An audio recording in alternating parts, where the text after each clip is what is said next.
Hello everyone and welcome! Couple of days ago the demigod Ornn was fully revealed, and with him we got 5 tales that go around the Freljord folk. So let's get into the mind of a local storyteller, and let's hear the lost tales of Ornn.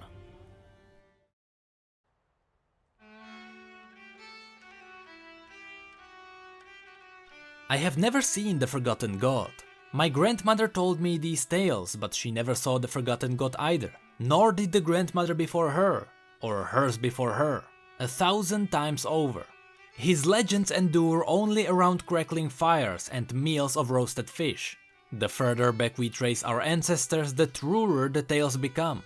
The children's very faces lift a little higher.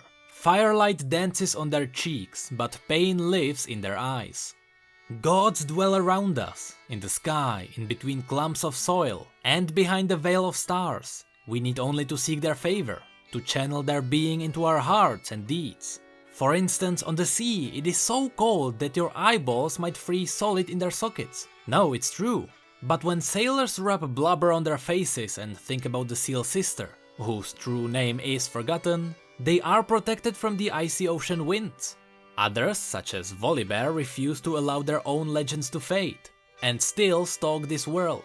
He demands sacrifice and forces obedience, much like the Ursine. They have all heard tales of the half-bear abominations. Fear makes the children lean closer to the fire. Oh yes, little ones.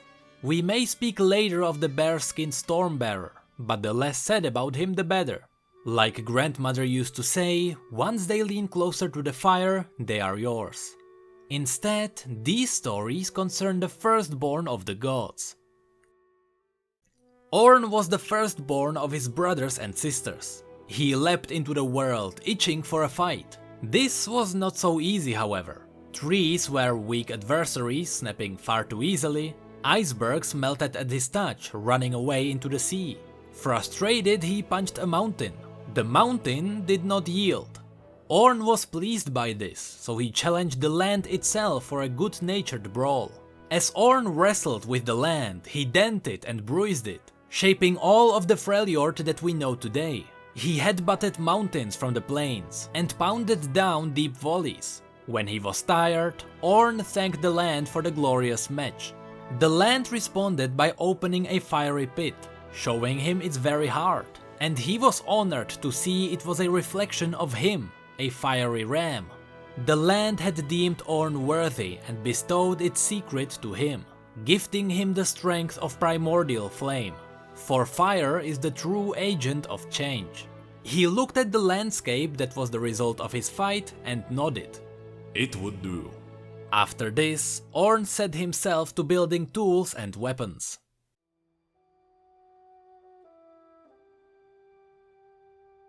My ancestors must be smiling, for, at this moment, a light snow begins to fall. Gentle flakes settle on the children's furred hoods, and they stick out their tongues. Did you know that there used to be no snow in the Freljord? I asked them. The children look confused. It's true. Our lands have always been the coldest in the entire world, but in the early days there was only bitter dry air, and no such things as storm clouds. It was during the early cloudless and cold days that Ornn built a house. He made it of the finest lumber. The magnificent home spanned 3 volleys. Can you imagine that?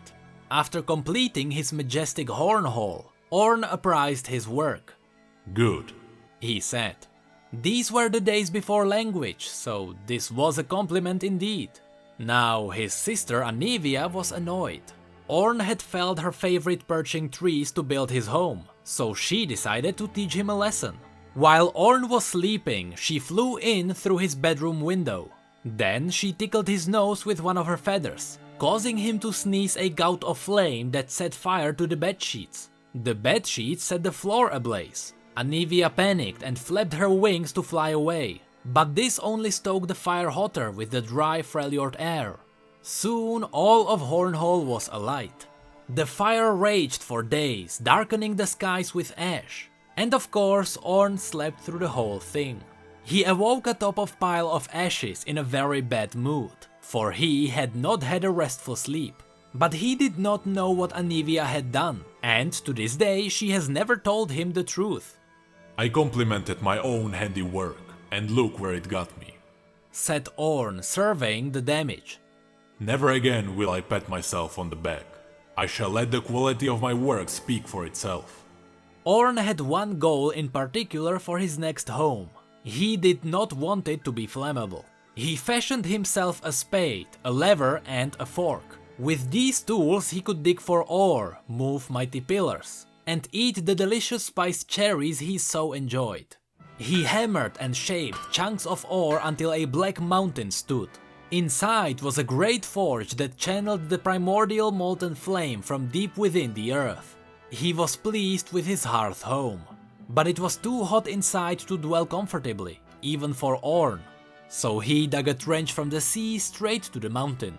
The Seal Sister allowed cold waters to rush through the trench and cool the hearth home. Great plumes and steam rose up. It took 3 days for the mountain to cool enough for Ornn. In that time, the ocean that fed the river dipped several inches. By then, so much steam had risen from the waters that the perpetual blue sky was mottled with the darkening grey clouds. As these new puffy forms gathered and cooled, they grew heavier and heavier until they burst with snow. It snowed for 100 years. This is why the Freljord still has so much snow today. One of the children frowns at me. If Ornn did so much for this world, then why is it only you who knows the stories about him? She asks.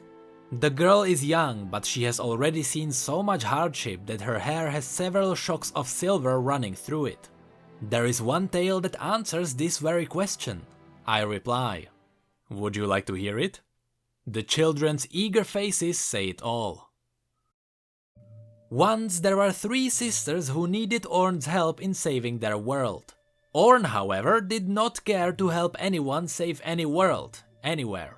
It was a personal reason, and he did not elaborate on the matter. But this did not stop the 3 sisters from journeying many days and nights to ask. There are creatures of great and wicked magic that stalk our tribes, the first sister said. She had fierceness and war in her eyes. They want to destroy all things and claim the world for themselves. This sounds like a problem, Ornn said. He did not look up from his forging. Then will you fight with us and use your strength to slay the monsters? Ornn grunted. This grunt meant no in such a way as to hold any more discussion. This was understood by all. If you heard this grunt, you would have thought the first sister wise not to press the matter further. These beings watch our every move, the second sister said. There was hope and wisdom in her voice. I would ask you to take the spade that once dug your mighty river and use it to dig the deepest trench in all the world. Then we can lure the monsters into the pit ourselves and solve our own problem. Ornn grunted. The sound of this grunt meant I will dig that hole, and that everyone should stop talking immediately. This was understood by all. If you heard this grunt, you would have thought the second sister wise for not pressing the matter further. So Ornn dug them a trench. For a very deep hole can add much to a landscape. Also, he had planned on digging one anyway, and the proposed location was a fine spot. When Ornn was finished with the trench, he left the 3 sisters with nary a word, for he had already said far too much to them. That is one deep hole, the second sister said. I pray it is deep enough. Wind blew up from the freshly dug abyss with an otherworldly howl, as if to say it was deep enough. If you had heard the abyss howl, you would have thought it wise that no one climbed down to measure its depth. Several years later the sisters returned. They looked as if the battles with their foes had taken a toll. This time the third sister spoke. Her icy breath reminded Ornn of the cold and dry days long ago. Ornn, builder of all things, she began. I did not build all things, Ornn grumbled. Again he did not look up from his forging. Just some of them. The third sister continued. We come now to ask you one simple favor. The pit you dug is so deep and so wide that we cannot build even a single bridge across it. Teach me how to build a bridge that can never break, and I will do the work myself. Ornn raised an eyebrow. He studied the third sister's eyes. He did not trust her, for she had a scent of magic around her. And magic always makes sturdy things weaker. There are many able bridge builders. Go and bother them. The other builders cannot make a bridge with the type of stone we have, the third sister replied. They claim it fell from the sky, and they cannot forge it for all their efforts. She then presented a chunk of star metal. If you had seen the star metal, you would think it wise that only Ornn could possibly ever shape this material, for it was almost as stubborn and unyielding as him. Ornn agreed, but he would do the work alone, and required the star metal itself as a payment. The third sister gave it to him, and he used it to forge a tool to help him build the bridge. With that tool, and only that tool, Ornn built the bridge. The second sister felt bad about the third sister's lie, for they did not need a bridge at all. She asked Ornn what sort of tool it was. I used it to hammer. Ornn said. So I will call it hammer. I have said enough. When he was out of sight, the third sister walked the length of the bridge, reciting strange incantation across the entire span. This turned the bridge into a crossbar that sealed the beast below within the abyss. However, Ornn had been right, and the addition of magic ruined the quality of his work. Had the three sisters left it well enough alone, it would have lasted forever. Instead, the enchantment would slowly eat away the masonry. It would take ages though, so nobody paid it much mind, and the three sisters vowed never to speak of Ornn again. Ornn meanwhile realized he did not like people asking him favors, and threw his spade as far to the west as he could. Where it landed, nobody knows, and its fate is lost to darkness. Then he turned east and threw his favorite eating fork as far as he could. It landed in the Great Sea. Some say later a Mer-King found a powerful trident at the sea bottom and still uses it to rule his kingdom. Ornn was ready to throw his hammer into the night sky, but he could not bear to do it and decided to keep it. Were you to see Ornn and ask him if it was his favorite tool, he would scold you for thinking like a child. But in secret, he favors hammer above all other things he has made. Dawn brings the plumpiest berries and the meatiest fish. I say to the children, we need to be rested. They groan in unison and plead with me for one more story. Just one more story. There is only one more story about Ornn left, I tell them. We should save it for another night. Only when they pledge to do every chore and not complain about being too tired do I relent. Everyone knows that you never challenge a troll to a drinking contest, don't they? Even you little ones know not to make a bet with a troll, for trolls are sneaky and always win. Also, everyone in Freljord knows that the uglier a troll is, the luckier and more cunning it can be.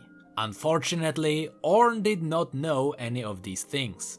Grubgreg the Hideous was the oldest trollkin in the world. His chest hair was so long it tangled up in his gnarled toes. He would often trip over and break his nose, which was bulbous and misshapen from being broken so many times. He only had two good teeth, one bad eye and one worse eye. Warts and pimples covered his rotund belly. I will not tell you how he smiled. If I did, you would never eat fermented fish stew again. Build me a door that will keep my treasure safe from thieves forever, Grubgreg said to Ornn outside Hearth home. And I will give you 10 casks of my troll meat. It's a family recipe. Ornn dismissed his guest, but Grubgreg stuck out his foot to stop the door from closing. Ornn did not want the troll's banyan-covered toes ruining the paint, so he let the creature go on. Let us make a wager, said the truly unbeautiful troll. Whoever can finish a cask of troll meat first owes the other a debt. If it will make you go away, okay. Ornn had never been beaten in a drinking contest before. Everyone knew this back then, and now you do too. At least it will be good to have a drink, Grubgreg replied, and his smile warped one of the Hearth home pillars. While Ornn's back was turned, the troll slipped a shard of true ice into a cask and handed it to his challenger. They toasted in the jovial manner of the Freljord and drank. Ornn found the troll meat watered down, and he did not like it. However, Grubgreg was halfway through his cask. With his own cask still almost at the brim, Ornn tipped his head back further and drank until he thought he would drown. But Grabgreg slammed his empty cask down and belched, and the fire in the oven turned sickly green. Ornn coughed and spluttered. "What's wrong?" Grabgreg teased him. "Are you choking?" Then Ornn noticed the true ice in his drink.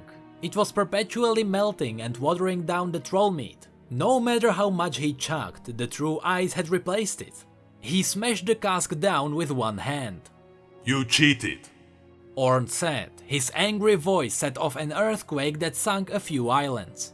Of course, what other advantage would an ugly troll like me have against the mighty Ornn? In truth, the ugliest trolls have almost all the advantages in the world. But Ornn did not spend much time with ugly trolls, so he wouldn't know that. But now all of you little ones do.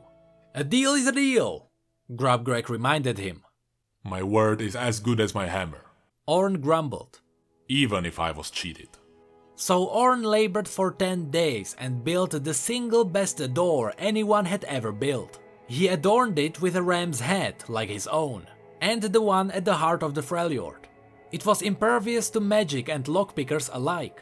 Grabgreg was so impressed with the quality of the door that he was speechless, which is very rare for a troll.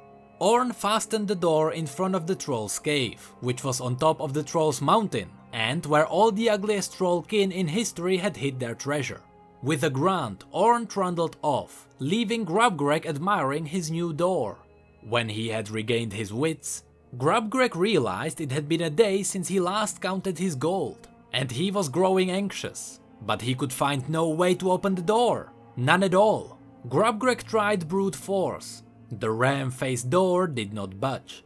Then he tried to strip the paint with his foul breath. Again, the door did not budge. Lastly, he tried to pry the hinges from the cave wall, but, alas, the door was fixed to the mountain so firmly that the troll only heard his shoulder trying to shake it loose. He was locked out. Grabgreg stormed into Ornn's forge.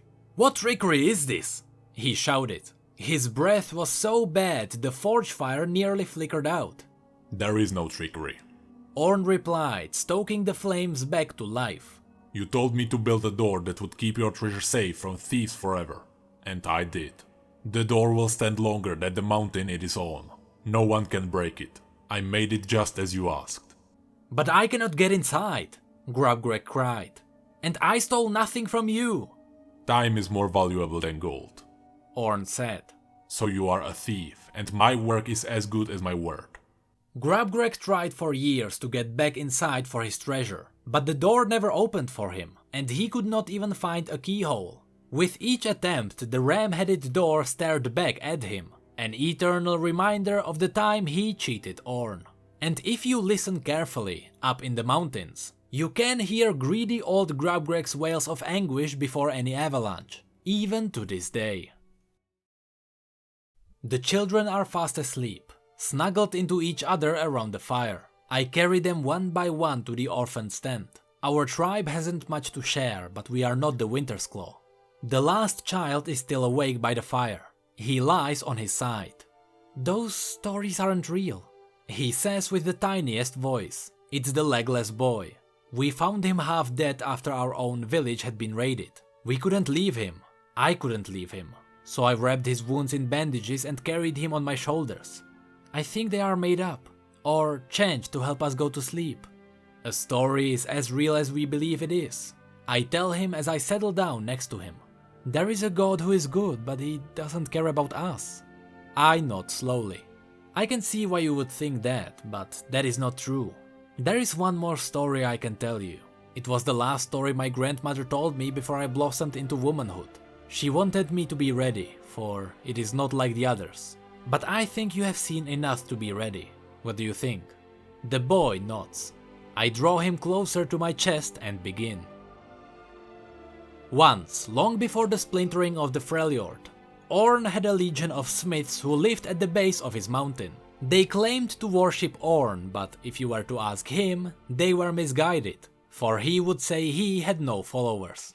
Still, it is true that they built themselves a little town, and it was filled with folk who wished to make the finest things in the world. There were thousands of them, They made tools, they made pillows, they made carts and armor and saddles. They built furnaces and homes.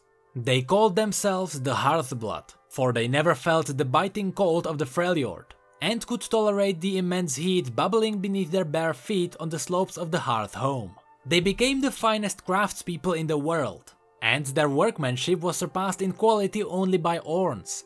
Occasionally he would appraise their work. If he liked what one of the Hearth Blood had wrought, he simply said, "Possible." It was a mighty compliment from Ornn, who had learned long ago to let good work speak for itself. Do you remember that tale?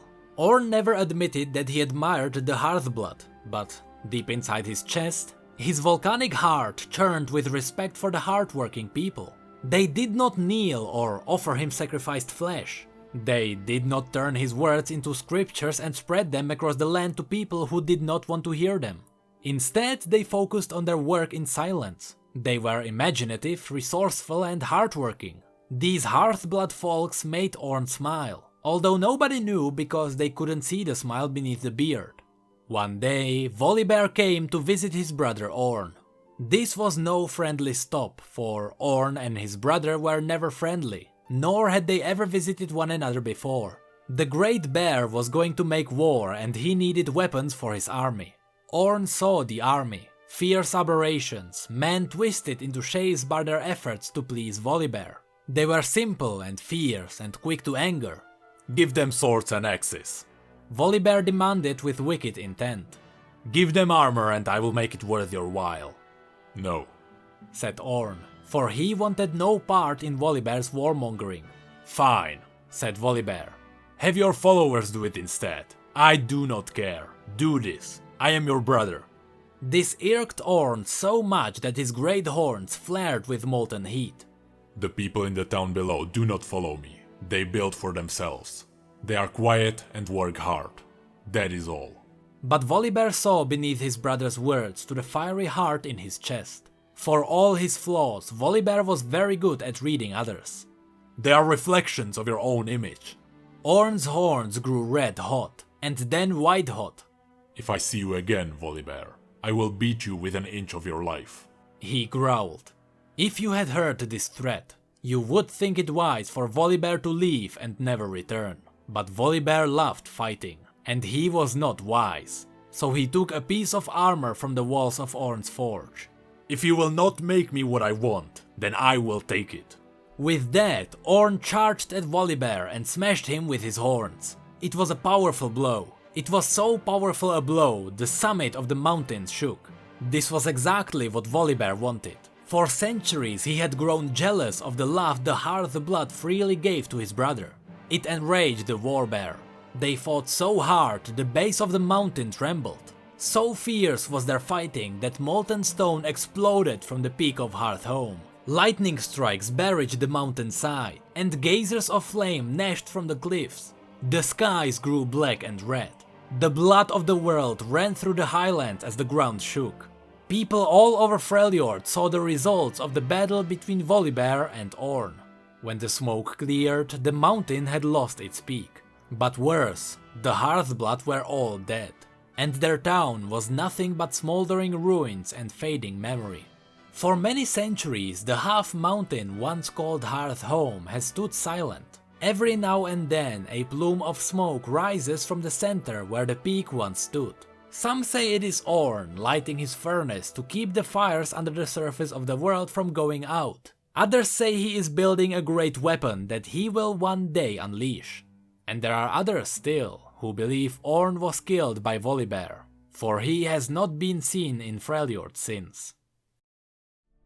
And so, Ornn's name and tales have been lost to time and written out of the histories. These few stories, passed on around our meals and roasted fish, are all that remain. That is a sad tale, which means it is the truest. The legless boy says, looking up at me. There is a tear in his eye. What do you believe happened to Ornn? I believe when the great builder returns, I tell him. It will be to remake the world. The boy laughs. I would like to see that day. Maybe you will. Do not weep for the Hearth Blood. Weep instead for the stories lost to war and time, for once they were more numerous than the stars. Repeat these tales so our children's children can still hear our ancestors' voices, and stoke the fire of the forge in our hearts. In my own heart I can feel my grandmother's smile. It warms me. I feel no cold beneath my bare feet. And that was all the story that came with the Lost Tales of Ornn. This was probably the best world building story Riot released yet. We got so much context to Runeterra now. We know how it was shaped and who shaped it. On top of that, we now know that there are actual gods who take care of this planet. They made Ornn, Anivia, Volibear and bunch of others to watch over the world. But that doesn't answer one last mystery. If Ornn shaped the north of Runeterra, who took care of the rest of the world? Is Volibear from the south? And who is the seal sister he mentioned? There are still things to be discovered, but at least now we know the real history of Runeterra. And that's it for this video. If you enjoyed it, feel free to rate this video and subscribe for more lore. You can also follow us on Twitter, Facebook and Discord if you'd like to chat. Special shoutouts to our Patreons for going the extra mile and donating instead of buying Starbucks. And to the rest of you, thank you so much for being here and for your support. You know I really appreciate it. And as always, thank you again.